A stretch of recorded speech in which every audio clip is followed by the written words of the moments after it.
सबसे बड़ी खबर सामने आ रही है। दिल्ली दंगे से जुड़े मामले में जेल में बंद उमर खालिद अब जेल से बाहर आएंगे।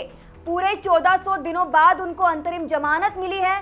इसके साथ ही आपको ये भी बता दें कि 4 साल में 14 बार उनकी बेल रिजेक्ट कर दी गई है। जेएनयू के इस पूर्व छात्र उमर खालिद पर दिल्ली दंगों की साजिश रचने का आरोप लगाया गया है। हालांकि दिल्ली की कड़कड़डूमा कोर्ट ने उनको 7 दिन की अंतरिम जमानत दे दी है। कड़कड़डूमा कोर्ट के अतिरिक्त सत्र न्यायाधीश समीर बाजपेयी ने खालिद को परिवार में होने वाली एक शादी में शामिल होने के लिए 7 दिनों की अंतरिम जमानत दी है। इसके साथ ही कोर्ट ने खालिद को अंतरिम जमानत अवधि के दौरान सोशल मीडिया का इस्तेमाल नहीं करने का भी निर्देश दिया है। साथ ही वह केवल अपने परिवार के सदस्यों, रिश्तेदारों और दोस्तों से ही मिलेंगे।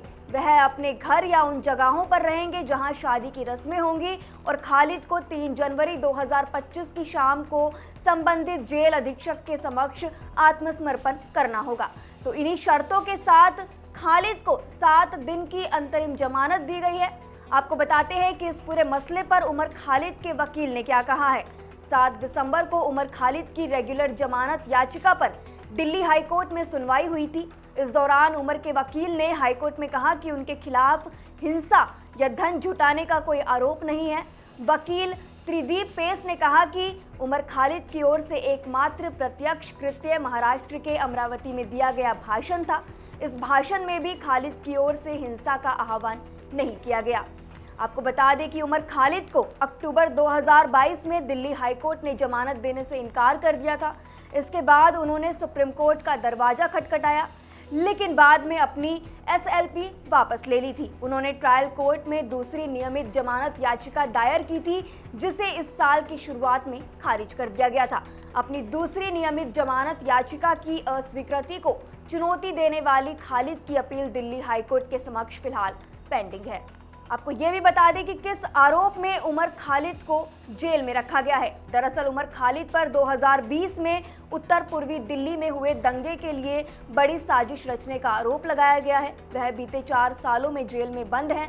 इस मामले में खालिद के अलावा ताहिर हुसैन, खालिद सैफी, इशरत जहां, मिरान हैदर, गुलफिशा फातिमा, शिफा उर रहमान, आसिफ इकबाल तन्हा, शादाब अहमद, तस्लीम अहमद, सलीम मलिक, मोहम्मद सलीम खान, अतहर खान, सफुरा जरगर, शर्जील इमाम, फैजान खान और नताशा नरवाल भी आरोपी बताए गए हैं।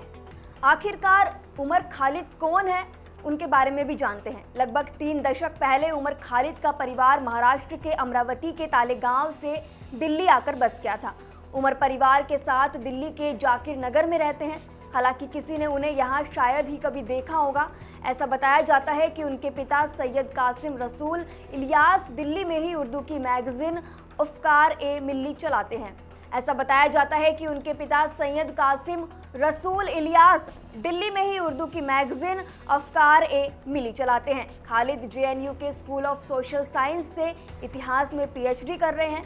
यहीं से वह इतिहास में एमए और एमफिल भी कर चुके हैं। इससे पहले बता दें कि जवाहरलाल नेहरू विश्वविद्यालय के पूर्व छात्र उमर खालिद ने पिछले हफ्ते ही शुक्रवार को दिल्ली हाईकोर्ट में सुनवाई के दौरान पुलिस से पूछा कि किस आधार पर उन्हें फरवरी 2020 के उत्तर पूर्वी दिल्ली दंगों के पीछे बड़ी साजिश से संबंधित गैर कानूनी गतिविधियां यानी कि यूएपीए मामले में आरोपी ठहराया गया है। खालिद की ओर से पेश वरिष्ठ अधिवक्ता त्रिदीप पेस ने तर्क दिया कि जिन लोगों पर हिंसा के बाद षड्यंत्र बैठकों में भाग लेने या फिर फोन कॉल करने का आरोप लगाया गया था, उनके खिलाफ कोई आपराधिक आरोप नहीं लगाया गया था।